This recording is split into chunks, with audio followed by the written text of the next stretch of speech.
আসসালামু আলাইকুম। হিসাব বিজ্ঞান বিভাগের বিবিএ দ্বিতীয় বর্ষের ছাত্ররা, আশা করছি আল্লাহর অশেষ রহমতে প্রত্যেকে সুস্থ আছো, ভালো আছো। তোমরা দেখছো যে ইদানিং করোনা পরিস্থিতির অবনতি ঘটছে, তাই আমাদের প্রত্যেককে স্বাস্থ্যবিধি মেনে চলতে হবে, যতখানি সম্ভব বাসায় অবস্থান করতে হবে। তোমরা সুস্থ থাকো, ভালো থাকো, এই প্রত্যাশা নিয়ে আজকে আমি জেরিনা আফরোজ, সহকারী অধ্যাপক, হিসাব বিজ্ঞান বিভাগ, ঢাকা কলেজ। আজকে আমি তোমাদের বিজনেস ট্যাক্সেশন, তোমাদের কোর্সের 205 এই কোর্সটা আজকে আমার ফোর্থ লেকচার। তো ফোর্থ লেকচারে আজকে আমি তোমাদের এর আগে বিভিন্ন লেকচারে আমি তোমাদের কোম্পানি সম্পর্কে পড়িয়েছি। কোম্পানি কত ধরনের, এগুলো আমরা দেখেছি। সেই সাথে আমরা দেখেছি যে কোম্পানিগুলোর অ্যাডমিসেবল এক্সপেন্স কি, ইনঅ্যাডমিসেবল এক্সপেন্স কি, এই জিনিসগুলো আমরা দেখেছি। তো আজকে আমরা সরাসরি অঙ্কে চলে যাব। তো অঙ্কে চলে যাওয়ার আগে আমরা একটা স্পেসিমেন, একটা দেখবো যে কীভাবে আমাদের অঙ্কটা করতে হয়, এবং সেই সাথে আমরা কি করব, সেই সাথে আমরা আমাদের একটা এক্সাম্পল নিয়ে এসেছি। এই অঙ্কটা কীভাবে করতে হয় সেই জিনিসগুলো আমরা দেখব। তো চলো শুরু করি আজকে আমাদের ক্লাস। বিজনেস ট্যাক্সেশন, আমরা আজকে কর্পোরেট ইনকাম ট্যাক্স, যেটা কর্পোরেট ইনকাম ট্যাক্সের উপর আমার ফোর্থ লেকচার। আজকে যেহেতু দেখো এখানে একটা আছে specimen format for the assessment of a company. এখানে কোম্পানির অ্যাসেসমেন্ট আমরা কীভাবে করব সেই সম্পর্কে এখানে দেখানো হয়েছে। এখানে প্রথমেই দেখছো আইটেমস অফ এক্সপ্লানেশন, মানে কী ধরনের আইটেম থাকবে সেটা সম্পর্কে বলা হয়েছে। ফার্স্টলি দেখো নাম্বার ওয়ানে দেখো income from business or profession. আমরা প্রথমে বিজনেস ইনকামটা বের করি, এরপরে টোটাল ইনকামটা বের করি। বিজনেস ইনকামের মধ্যে আছে প্রথমেই net profit as per income statement. তোমাদের জানো, আমরা একটু পরেই যাব যে আমাদের অঙ্কে সাধারণত একটা ইনকাম স্টেটমেন্ট দেয়া থাকে। ইনকাম স্টেটমেন্টের সাথে কিছু অ্যাডজাস্টমেন্টের কথা বলা থাকে। সেই অ্যাডজাস্টমেন্টগুলো দিয়েই কিন্তু আমরা আমাদের অঙ্কগুলো প্রিপেয়ার করি। তাহলে প্রথমেই আমাদেরকে যে ইনকাম স্টেটমেন্টের নেট প্রফিটটা দেওয়া আছে সেই প্রফিটটা আমাদেরকে নিয়ে আসতে হবে। তার সাথে আমি অ্যাড করব ইনঅ্যাডমিসেবল এক্সপেন্স। ইনঅ্যাডমিসেবল এক্সপেন্স হচ্ছে যেটা কর বহির্ভূত। হ্যাঁ, ইনঅ্যাডমিসেবল মানে হচ্ছে যেটাকে আমরা মানে যেটা বাদযোগ্য না। ইনঅ্যাডমিসেবল মানে হচ্ছে যেটা বাদযোগ্য না, সেই সমস্ত খরচগুলো। একটা হচ্ছে ব্যাক ডেট, আর একটা হচ্ছে অ্যাকাউন্টিং ডেপ্রিসিয়েশন, আদার ইনঅ্যাডমিসেবল এক্সপেন্স। আমরা এর আগে পড়েছি অ্যাডমিসেবল এক্সপেন্স হচ্ছে যেগুলো আমরা বাদ দিতে পারি আমাদের ইনকাম স্টেটমেন্ট থেকে। মানে আমাদের ইনকাম স্টেটমেন্ট 1984-এর ধারা, এটা হচ্ছে 30। নন অ্যাডমিসেবল এক্সপেন্স হচ্ছে ধারা 30 অনুযায়ী, আর 29-এ হচ্ছে অ্যাডমিসেবল এক্সপেন্স। তো ওখানে আমার বলা আছে ধারায় যে কোন কোন খরচগুলো আমার বাদ দিতে পারবো, আমি বাদযোগ্য খরচ সেগুলো। আর ইনঅ্যাডমিসেবল খরচ হচ্ছে যেগুলো আমি বাদ দিতে পারবো না। আর এখানে অ্যাড কেন করব, কারণ হচ্ছে এই খরচগুলো কিন্তু কি করেছি আমি আগে বাদ দিয়েছি, বাদ দিয়ে কিন্তু ইনকাম স্টেটমেন্ট প্রিপেয়ার করেছি আমি, যার জন্য এই খরচগুলো আবার আমি যোগ করবো। আগে যেহেতু বাদ দিয়েছি, এখন যোগ করলে কি হবে, প্লাস মাইনাসে জিরো হয়ে যাবে, দ্যাট মিনস টোটাল ফিগারটা আসবে আর কি। তো এখানে প্রথমেই আছে ব্যাড ডেট, ব্যাড ডেটের পরে আছে অ্যাকাউন্টিং ডেপ্রিসিয়েশন, এরপরে দেখো আদার ইনঅ্যাডমিসেবল এক্সপেন্স।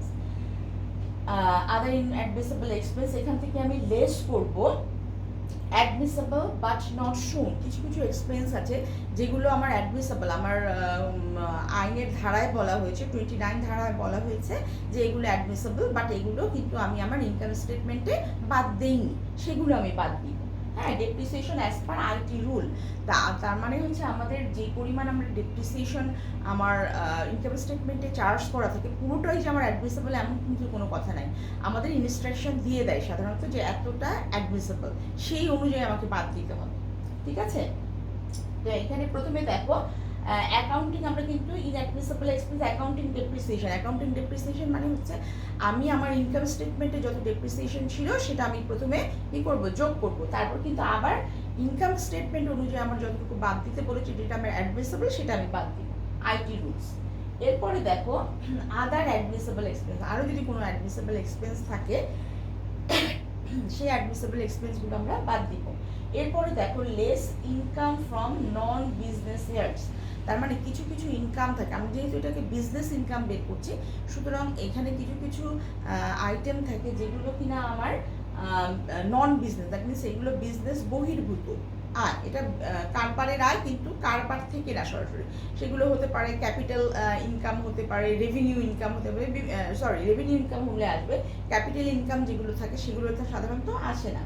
এখানে দেখো ডিভিডেন্ডটা যেমন ডিভিডেন্ড, তারপর হচ্ছে দেখো ইন্টারেস্ট, এরপরে হচ্ছে ক্যাপিটাল গেইন, এগুলো টোটাল আমি যোগ করে এগুলো সব আমি কি করবো, আমার আগেই কিন্তু এগুলো যোগ করা আছে নেট ইনকামের সাথে, এগুলো এখন আমি বাদ দিব, বাদ দিয়ে যেটা পাবো সেটা হচ্ছে total taxable income. Total taxable ইনকামের পরে calculation of tax liability, taxable income পেলাম, কোম্পানির ট্যাক্সেবল ইনকাম, এতটুকু হচ্ছে ট্যাক্সেবল ইনকাম। এরপরে দেখো calculation of total liability, total লায়াবিলিটির মধ্যে কি আছে, on total taxable income at flat rate. Flat rate মানে হচ্ছে আমরা জানি যে ফ্ল্যাট রেট আমরা আগেই পড়েছি, রেটগুলো বিভিন্ন কোম্পানির ক্ষেত্রে রেটগুলো কত। যদি পাবলিকলি ট্রেডেড কোম্পানি হয় তাহলে 25%, আমাদের এখানে সাধারণত দুইটা কোম্পানির অঙ্কই আসে, আমাদের এর বাইরে আসে না, আমরা যদিও অনেক কোম্পানির দেখেছি, যেহেতু আমাদের সিলেবাসে আছে সুতরাং আমাদেরকে পড়তে হবে। তো আমাদের হচ্ছে পাবলিকলি ট্রেডেড কোম্পানির ক্ষেত্রে 25% হচ্ছে ফ্ল্যাট রেট। এরপরে হচ্ছে অন ডিভিডেন্ড ইনকাম, তার মানে প্রত্যেকটা কোম্পানিতে কিন্তু অন্য কোম্পানিতে সে ইনভেস্ট করে, সুতরাং তার কিছু ডিভিডেন্ড ইনকাম থাকবে, সেই ডিভিডেন্ড ইনকামের উপর 20% ট্যাক্স আমরা কেটে নিব, ঠিক আছে। সাধারণত আমরা এটা পরে জানবাম, যখন অঙ্ক করাবো তখন আমি বলবো, এখন আর বলছি না। আর হচ্ছে on capital gain at the rate 10% or 15%, এটা ভ্যারি করে, এটা তোমাকে সাধারণত বলা থাকবে। লেস ট্যাক্স রিবেট, যদি কোনোটার উপর ট্যাক্স রিবেট থাকে তাহলে সেটা বাদ যাবে, তাহলে আসবে নেট ট্যাক্স লায়াবিলিটি। এখন আমরা আমাদের এক্সাম্পলটা শুরু করছি, দেখো এক্সাম্পল 1 কি বলা আছে, the profit and loss account of Robin limited for the year ended 13 June 2020 is given below. কি দেওয়া আছে, রবিন লিমিটেডের ইনকাম স্টেটমেন্ট দেওয়া আছে, এখানে দেখো পার্টিকুলার্সের মধ্যে বলা আছে গ্রস প্রফিট, আমি অ্যামাউন্টগুলো বললাম না, অ্যামাউন্টগুলো তোমরা দেখে নিবে। গ্রস প্রফিট আছে, শেয়ার প্রিমিয়াম আছে, ডিভিডেন্ড আছে, gain on sell of furniture, discount receipt, ঠিক আছে, এগুলো সবগুলোই হচ্ছে আমার ইনকাম, যার জন্য গ্রস প্রফিটের সাথে যোগ হয়েছে। Interest on tax free government security, এটাও 60,000, আদার ইনকাম হচ্ছে 30,000, তাহলে টোটাল ইনকাম হচ্ছে 20,40,000, এটা হচ্ছে আমার টোটাল ইনকাম। দ্যাট মিনস এর মধ্যে বিজনেস নন বিজনেস সব কিছু মিলিয়ে টোটাল ইনকাম হচ্ছে আমার 20,40,000। এরপরে আমি দেখবো এখান থেকে এক্সপেন্সগুলো আমাকে বাদ দিতে হবে। স্যালারিজে দেখো 2,50,000, আমি অ্যামাউন্টগুলো বলছি না।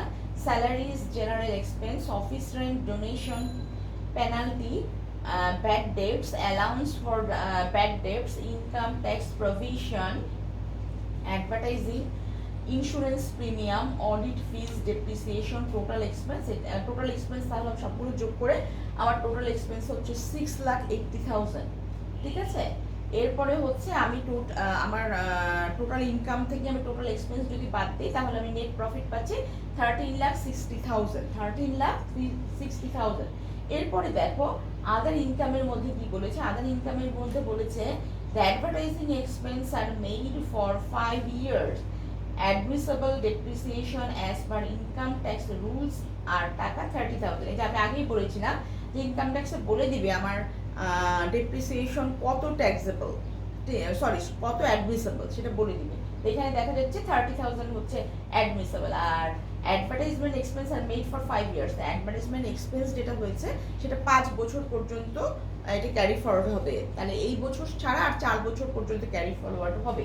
এই বছরের যেটা সেটা হচ্ছে এক্সপেন্স হিসেবে দেখাবো, রেস্ট অফটা কি আমরা ক্যারি ফরওয়ার্ড, বিলম্বিত ডেফার্ড অ্যাডভার্টাইজমেন্ট হিসেবে আমরা পরবর্তী বছর এটা ক্যারি ফরওয়ার্ড করে নিয়ে যাব। এরপরে হচ্ছে জেনারেল এক্সপেন্স ইনক্লুডিং টাকা 40,000 অ্যাজ প্রিলিমিনারি এক্সপেন্স। আচ্ছা, এটার মধ্যে জেনারেল এক্সপেন্সের মধ্যে 40,000 টাকা প্রিলিমিনারি এক্সপেন্স আছে। আমরা জানি যে প্রিলিমিনারি এক্সপেন্স কিন্তু আমরা একটা বছরের ভিতরে সেই এক্সপেন্সটা আমরা চার্জ করতে পারি না, বিভিন্ন বছরের মধ্যে এটা ভাগ করে দিতে হয়। কিন্তু যেহেতু আমাকে বলেছে জেনারেল এক্সপেন্সের মধ্যে 40,000 প্রিলিমিনারি এক্সপেন্স আছে, সুতরাং প্রিলিমিনারি এক্সপেন্স আমার ইনঅ্যাডমিসেবল এক্সপেন্স হবে। আচ্ছা, দ্য স্যালারিজ এক্সপেন্স ইনক্লুডিং টাকা 35,000 as contribution to unrecognised provident fund. খেয়াল করো, রিকগনাইজড প্রভিডেন্ট ফান্ড হলে আমাদের সমস্যা ছিল না, যেহেতু আনরিকগনাইজড প্রভিডেন্ট ফান্ড সুতরাং স্যালারি থেকে এটা আমাদেরকে বাদ দিতে হবে, মানে এতটুকু হচ্ছে আমার ইনঅ্যাডমিসেবল। কারণ আমরা আগে আমাদের অ্যাডমিসেবল ইনঅ্যাডমিসেবলে পড়েছি, তোমরা দেখবে যখনই অঙ্ক করবে ওই জিনিসটা অ্যাট এ গ্ল্যান্স দেখে নিবে, ঠিক আছে? অ্যাট এ গ্ল্যান্স দেখে নিবে যে কোন জিনিসটা। তাহলে মানে আমাদের রিকগনাইজ প্রভিডেন্ট ফান্ডের খরচটা হচ্ছে আমার অ্যাডমিসেবল, আর আনরিকগনাইজ প্রভিডেন্ট ফান্ডের খরচটা হচ্ছে আমার ইনঅ্যাডমিসেবল। এরপরে দেখো রিকোয়ারমেন্টে দেখো determine the total income not business income. এই দুটার মধ্যে ঝামেলা করবা না। বিজনেস ইনকাম হচ্ছে শুধুমাত্র বিজনেস পারপাসে যে ইনকামটা হয়, আর যখন টোটাল ইনকাম বলবে, কারণ অঙ্কে বিভিন্ন সময় বিভিন্নভাবে চায়, তোমাদেরকে একটু বুঝতে হবে বিজনেস ইনকাম বলতে শুধুমাত্র বিজনেস পারপাসে যে ইনকামটা হয়, that means non business income আমাদের কিছু থাকে তখন সেটা আসবে না। আর এখানে যেহেতু টোটাল ইনকাম বলেছে, সুতরাং বিজনেস ইনকাম প্লাস নন বিজনেস ইনকাম দুইটাই আসবে, total income. And tax liability assuming Robin Limited is publicly traded company. এটা ধরা হচ্ছে যে এটা পাবলিকলি ট্রেডেড কোম্পানি। তোমাদের অঙ্কে অবশ্যই ইনস্ট্রাকশন দেওয়া থাকবে যে এই কোম্পানিটা পাবলিকলি না নন পাবলিকলি ট্রেডেড কোম্পানি। আমি আগেই বলেছি যখনই বলা থাকবে এটা পাবলিকলি ট্রেডেড কোম্পানি, আজকে আমি একটাই এনেছি যে পাবলিকলি ট্রেডেড কোম্পানি, নেক্সট ক্লাসে নন পাবলিকলি ট্রেডেড কোম্পানি দিয়ে দেখাবো। তো পাবলিকলি ট্রেডেড কোম্পানির ক্ষেত্রে ট্যাক্স রেট হচ্ছে 25%। তো চলো দেখি আমাদের অঙ্কটার সলিউশন। এখানে দেখো আমরা আগেই কিন্তু জানি তোমরা ইন্ডিভিজুয়ালের অঙ্ক করেছো, ইন্ডিভিজুয়াল। তো সেখানে দেখেছো অ্যাসিসি, এখানে অ্যাসিসি হচ্ছে করদাতা হচ্ছে রবিন লিমিটেড। ইনকাম ইয়ার হচ্ছে 2019-2020 ইনকাম ইয়ার, 19 আর 20 এই দুটো হচ্ছে ইনকাম ইয়ার। অ্যাসেসমেন্ট ইয়ার হচ্ছে তার পরবর্তী বছরের হয় 2021। Computation of total income particulars. আচ্ছা, কম্পিটিশন অফ টোটাল ইনকামটা আমাদের এখানে দেখতে হবে। এরপরে দেখো পার্টিকুলার্স কি কি বলা আছে। প্রথমেই আমরা প্রোফর্মা অনুযায়ী জানি আমাদেরকে নেট প্রফিট নিয়ে আসতে হবে। এখানে আমি নেট প্রফিট নিয়ে আসছি, net income as per income statement এত টাকা। Add inadmissible expense excluding 30, that means inadmissible এক্সপেন্সটা প্রথমেই আমাদের কি করতে হবে, যোগ করতে হবে। কারণ কি, কারণ আমরা ইনঅ্যাডমিসেবল এক্সপেন্স নেট প্রফিট বের করার সময় কি করেছি, অলরেডি বাদ দিয়েছি। আমরা এখন যোগ করব, যেহেতু এগুলো বাদ দিতে পারবো না আমরা, এই কারণে আমরা যোগ করব। আচ্ছা দেখো এখানে ডোনেশন 15,000। আর এখানে যে জিনিসগুলো ইনকাম ট্যাক্সের যেই জিনিসগুলো তুমি এখানে বিভিন্ন সময় বিভিন্ন জিনিস মানে ধরা হয়, এই জিনিসগুলোর অবশ্যই টিকা আমরা দিব।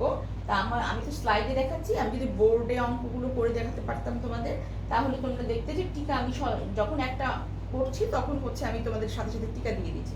তো এই অঙ্কের শেষে আমি তোমাদের টিকাগুলো রেখেছি।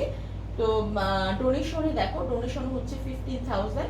ডোনেশনটা হচ্ছে আমার ইনঅ্যাডমিসেবল। ডোনেশনে কিন্তু বলা ছিল যে ডোনেশন যদি কোনো চ্যারিটেবল পারপাস, অনেকগুলো ছিল ডোনেশনের কথা তোমাদের নিশ্চয়ই মনে আছে, সেই ডোনেশন যদি ওই পারপাসে হয় তাহলে কিন্তু সেটা অ্যাডমিসেবল, আদারওয়াইজ অ্যাডমিসেবল না। কিন্তু আমার এখানে ডোনেশনটা কোন ব্যাপার, আমার যদি ইনফরমেশনে বলা থাকতো যে এটা চ্যারিটেবল পারপাসে বা এটা কোনো সোশ্যাল রেসপন্সিবিলিটির পারপাসে, গভর্নমেন্টের ইনকাম ট্যাক্সের আওতাভুক্ত কোনো ডোনেশন এটা, তাহলে কিন্তু আমার এই ডোনেশনটা এখানে ইনঅ্যাডমিসেবল হিসেবে আসতো না। তো এখানে ডোনেশন যেহেতু কোনো কিছু বলা নাই, সুতরাং এটা হচ্ছে আমার ইনঅ্যাডমিসেবল এক্সপেন্স। পেনাল্টি, এখানে পেনাল্টিও সেই ক্ষেত্রে ধরা হয়েছে যে পেনাল্টিও হচ্ছে আমার ইনঅ্যাডমিসেবল এক্সপেন্স, কারণ হচ্ছে এটা ধরা হচ্ছে যে কোম্পানি এমন কোনো ক্রাইম করেছে যার জন্য পেনাল্টি দিতে হয়েছে। এরপরে হচ্ছে allowance for backdate. Allowance for backdate হচ্ছে আয়কর কুড়ির সঞ্চিতি, যেটা এটাও কিন্তু আমার ইনঅ্যাডমিসেবল এক্সপেন্স, তোমরা আগে করেছো। ইনকাম ট্যাক্স প্রভিশন, ইনকাম ট্যাক্সের জন্য আমি যদি কোনো প্রভিশন রাখি সেটাও আমার এক্সপেন্স থেকে বাদ দিব না আমি, সেটাও আমার ইনঅ্যাডমিসেবল এক্সপেন্স। এরপরে দেখো depreciation treated to be later, that means depreciation যেটা আমার ইনকাম স্টেটমেন্টে দেওয়া আছে 50,000, সেই ইনকাম স্টেটমেন্টের ডেপ্রিসিয়েশন এখানে দেওয়া আছে। এরপরে হচ্ছে ডেফার্ড অ্যাডভার্টাইজমেন্ট। ডেফার্ড অ্যাডভার্টাইজমেন্ট আমি একটু আগে বললাম যে ওখানে 5 বছর বলেছে, 5 বছরের মধ্যে 4 বছরটা আমার ক্যারি ফরওয়ার্ড করে নিতে হবে ডেফার্ড হিসেবে। এখানে এই জন্য দেখো 30 ডিভাইডেড বাই, এখানে প্লাস মাইনাস আসছে, এখানে ডিভাইডেড বাই হবে আসলে, divided by 5 into 4, that means হচ্ছে 24,000। জেনারেল এক্সপেন্স এখানে বলেছে, জেনারেল এক্সপেন্সের মধ্যে 40,000 হচ্ছে তোমার প্রিলিমিনারি এক্সপেন্স, যার জন্য আমরা এখানে 40,000 প্রিলিমিনারি এক্সপেন্সটা শুধুমাত্র এখানে এনেছি। জেনারেল এক্সপেন্স আমার অ্যাডমিসেবল, বাট জেনারেল এক্সপেন্সের মধ্যে যদি কোনো আমার অন্য কোনো কিছু থাকে, হ্যাঁ ইনক্লুড থাকে, যেমন প্রিলিমিনারি এক্সপেন্স, এটা আমার অ্যাডমিসেবল না, সুতরাং আমি প্রিলিমিনারি এক্সপেন্স 40,000 এখানে নিয়ে আসলাম। Salaries expense contribution to unrecognised provident fund, তাহলে যেটা আনরিকগনাইজড প্রভিডেন্ট ফান্ডও কিন্তু আমার অ্যাডমিসেবল না, সুতরাং আনরিকগনাইজড প্রভিডেন্ট ফান্ড 35,000 আমরা এখানে নিয়ে আসছি। তাহলে টোটাল ইনঅ্যাডমিসেবল এক্সপেন্স হচ্ছে 2,34,000। তাহলে 2,34,000 আমি আমার যে নেট প্রফিট আছে সেটার সাথে যোগ হবে। যোগ হওয়ার জন্য আমার হলো হচ্ছে 15,94,000। তোমরা নিশ্চয়ই মনে আছে তোমাদের আগে নেট প্রফিট ছিল 13,60,000, ঠিক আছে। এটার সাথে আমার ইনঅ্যাডমিসেবল এক্সপেন্স 2,34,000 যোগ হলো, তাহলে হলো 15,94,000। এখান থেকে লেস হবে অ্যালাউন্স এক্সপেন্স কি ডেপ্রিসিয়েশন। ওই যে বললাম আমার এসে কিন্তু বলাই ছিল যে 30,000 টাকা পর্যন্ত ইনকাম ট্যাক্স অর্ডিন্যান্সে আমাকে এটা অ্যাপ্রুভ করা আছে, সুতরাং সেটা আমি আবার বাদ দিব। হ্যাঁ, কারণ হলো ডেপ্রিসিয়েশন পুরোটাই কিন্তু আমি যোগ করেছি ইনঅ্যাডমিসেবল এক্সপেন্স হিসেবে। এখন যতটুকু আমার আইটি বা ইনকাম ট্যাক্স অর্ডিন্যান্স যতটুকু আমাকে অ্যাডমিসেবল বলেছে সেটা আমি লেস করছি 30,000। এখানের পরে যেটা আমি পেলাম সেটা হচ্ছে 15,64,000, ঠিক আছে। এটা হচ্ছে আমার বিজনেস ইনকাম, ঠিক আছে। এটা হলো আমার বিজনেস ইনকাম। এরপরে আমি লেস করেছি নন বিজনেস ইনকাম, কারণ নন বিজনেস ইনকামগুলো কিন্তু আমাকে মাইনাস করতে হবে, কারণ নন বিজনেস ইনকামের মধ্যে কিছু কিছু আছে আমার রেভিনিউ ইনকামটা আমি ইয়ে করবো না, বাদ দিব না, ঠিক আছে। কারণ হচ্ছে এটা আমার কারবারের একটা অংশ। আর যেটা নন বিজনেস ইনকাম, যেটা এগুলোর মধ্যে কোনোটা আছে ক্যাপিটাল রেভিনিউ, কোনোটা আছে ট্যাক্স ফ্রি ইনকাম, ডিভিডেন্ড, যেগুলো আমি একটু আগে দেখালাম তোমাদেরকে। কারণ ডিভিডেন্ড সাধারণত কোম্পানি উৎসে কর্তন করে থাকে, সেটা আমরা এখানে গ্রসিং আমরা ভেবেছি যে এটা আমাদের মূল টাকাটা, ঠিক আছে। আচ্ছা, আমি আসছি নন বিজনেস ইনকামের মধ্যে। দেখো শেয়ার প্রিমিয়াম আছে 50,000, এরপরে দেখো ডিভিডেন্ড আছে 60,000, এরপরে আছে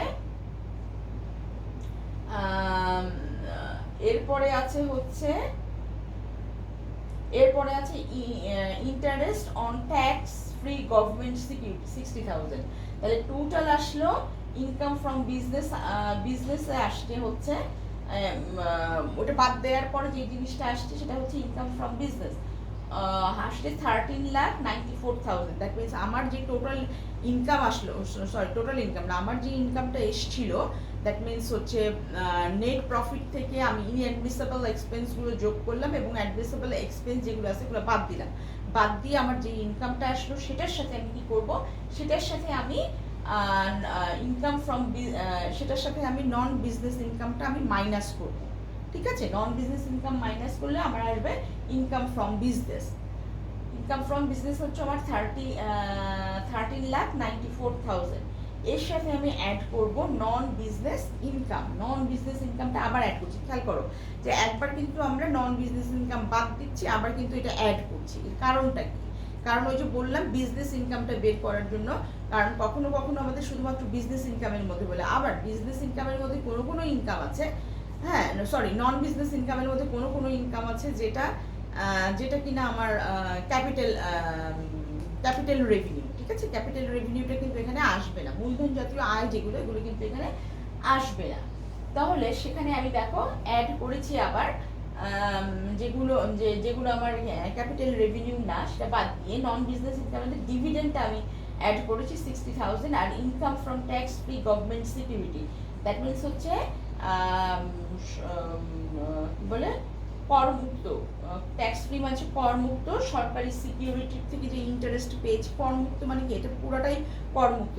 পরে আবার দেখো এখানে এক্সামটেড করেছি 60,000, দ্যাট মিনস এটাকে আমাকে জাস্ট শো করতে হবে, কিন্তু এটা এখানে আসবে না। সুতরাং 60,000 এখানে মাইনাস করার পরে যেটা পেলাম সেটা হচ্ছে আমার টোটাল ইনকাম। তাহলে টোটাল ইনকাম আমার কত দাঁড়ালো? 14,54,000,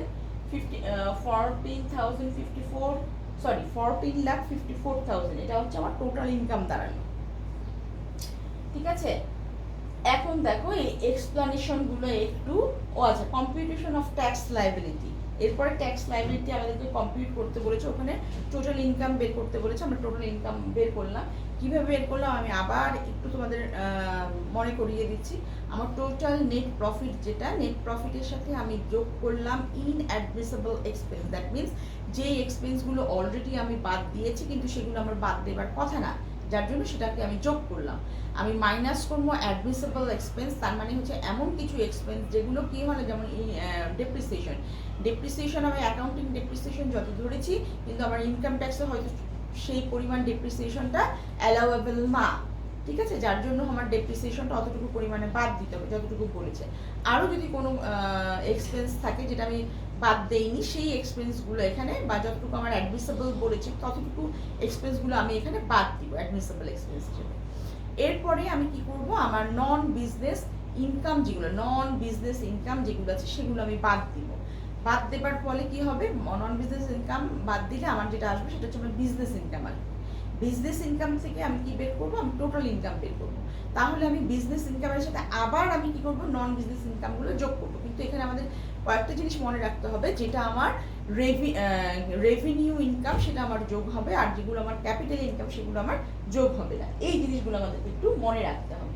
এরপরে দেখো computation of tax liability. Tax liability আমরা কিভাবে কম্পিউট করব, tax on total income excluding dividend বাদ দিয়ে যে আমার ইনকামটা আছে, দ্যাট মিনস ডিভিডেন্ড আমার এখানে 60,000 টাকা ছিল, তাহলে এটা আমি বাদ দিলে আমার আসলো 13,94,000। এটার উপর 25% আমি ট্যাক্স রেট ধরবো, এটা আসলো 3,48,500। এটা আমার টোটাল ট্যাক্স এসলো। এরপরে হচ্ছে ট্যাক্স অন ডিভিডেন্ড ইনকাম। এখানে আমরা জানি যে প্রত্যেকটা কোম্পানি কি করে, তার ডিভিডেন্ড দেওয়ার সময় ডিভিডেন্ডের উপরে 20% ট্যাক্স অন সোর্স, যেটাকে বলে উৎসকর কর্তন, সেটা করে রাখে। যার জন্য হচ্ছে আমরা মানে এখানে ধরা হয়েছে যে ডিভিডেন্ডটা হচ্ছে আমার টোটাল ডিভিডেন্ড আমি পেয়েছি, বা সেটাকে মোটামুটি আমার এখানে যেটা ধরা হয়েছে সেটা টোটাল। তাহলে টোটালের উপর আমি 20% কি করছি, আমি ট্যাক্স ধরছি, তাহলে 12,000 আসছে। তাহলে টোটাল ট্যাক্স আমার আসছে 3,60,500. Let's tax deduct at source from dividend tax payable. That means এই ট্যাক্সটা আমি আগেই কিন্তু ট্যাক্স ডিডাক্ট সোর্স হিসেবে ডিভিডেন্ডে আমি দিয়ে আসছি। দ্যাট মিনস ডিভিডেন্ড দেওয়ার সময় আমাকে কি করেছে, কোম্পানি এই 12,000 টাকা কেটে নিয়েছে। তাহলে এখানে 12,000 হচ্ছে আমার 12,000 হচ্ছে আমার ট্যাক্স আমি অ্যাট সোর্সে দিয়েছি, যার জন্য 3,60,000 থেকে 3,60,500 থেকে 12,000 লেস করলে আসবে আমার 3,48,500। এখানে একটু ভুল আছে, 500 হবে এখানে টোটাল ট্যাক্স পেয়াবল, ঠিক আছে। এটা হচ্ছে আমার total tax payable. That means এই টাকাটা আমি কি করব, ট্যাক্স পে করব। এই হচ্ছে আমাদের মোটামুটি ক্যালকুলেশন।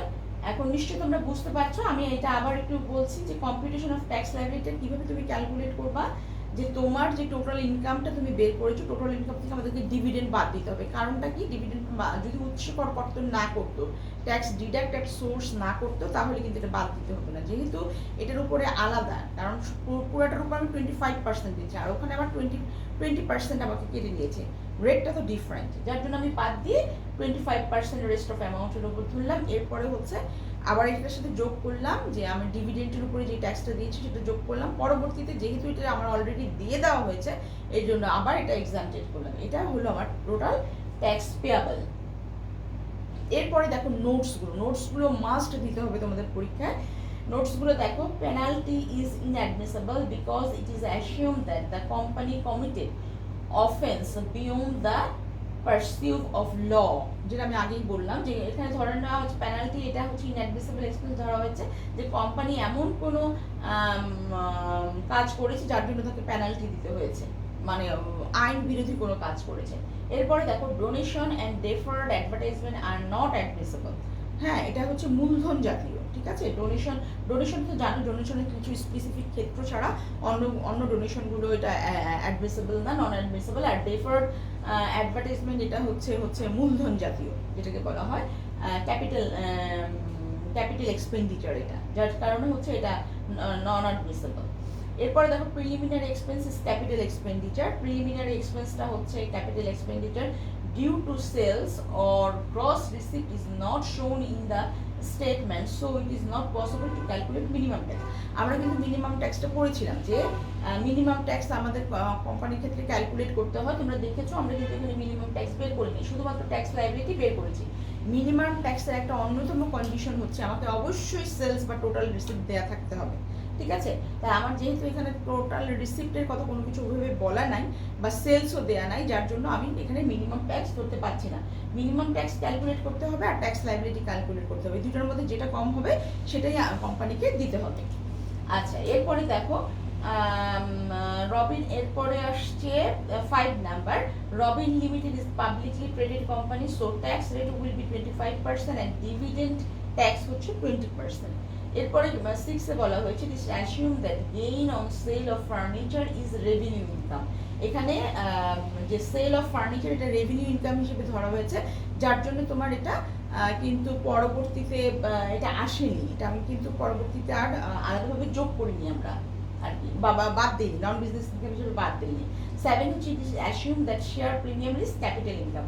শেয়ার প্রিমিয়ামটা হচ্ছে ক্যাপিটাল ইনকাম, যার জন্য হচ্ছে আমরা নন বিজনেস ইনকাম হিসেবে বাদ দিয়েছি, পরবর্তী কিন্তু তো আর যোগ করিনি, ঠিক আছে, যেহেতু এটা ক্যাপিটাল ইনকাম। তো তোমাকে এই নেচারগুলো বুঝতে হবে যে কোন এক্সপেন্সের কোন এক্সপেন্স কোন রকমের। এটা তুমি অঙ্কগুলো কয়েকটা প্র্যাকটিস করলেই কিন্তু, কিছু অঙ্ক প্র্যাকটিস করলেই কিন্তু আমরা জিনিসটা বুঝতে পারবো। এবং সেই সাথে আমাদের একটু অঙ্ক করতে করতে মেমোরাইজ, মুখস্থ করার দরকার নাই, এটা হলো মেমোরাইজ করা। অঙ্ক করতে বেশ কিছু অঙ্ক করলেই তুমি বুঝতে পারবা যে আমার অ্যাডমিসেবল এক্সপেন্স কোনটা, নন অ্যাডমিসেবল এক্সপেন্স কোনটা, তখন কিন্তু তোমার মাথায় এটা থেকে যাবে। সুতরাং আমাদেরকে একটু ভালো করে পাশে প্র্যাকটিস করতে হবে।